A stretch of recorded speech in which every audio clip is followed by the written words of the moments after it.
that you want to try and minimize the number of unnecessary iterations.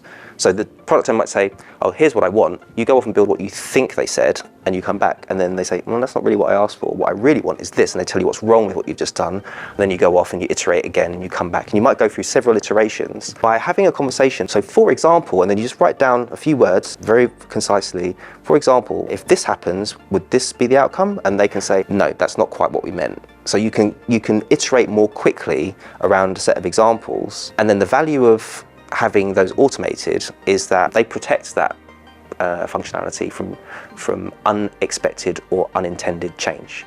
So when you are changing other things and something over here breaks, you find out pretty much straight away. There are times when you have the customer involvement like continuously, and if you can, you have the conversation, you sort of say, you write it down together, this is kind of what we think we mean, and it's a very collaborative exercise, and then you'll kind of go through the inner loops to get that scenario passing, you'll get some feedback, and then you work on the next scenario, great. But not every team has that luxury.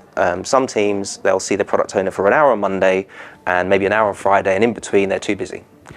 So sometimes you may have to work in a more asynchronous way, where you might have to write a bit more down, show that, email that to them, or arrange. I prefer to arrange a screen sharing session if they can't be there, even if it's for 15 to 20 minutes, just to talk them through our understanding, that the examples that we've come up with based on the understanding we took away from the last conversation we had, and get that kind of input. There are times when you do want the customer involved all the time, but you can't always have it every minute of the day. But little and often is usually better than in big batches.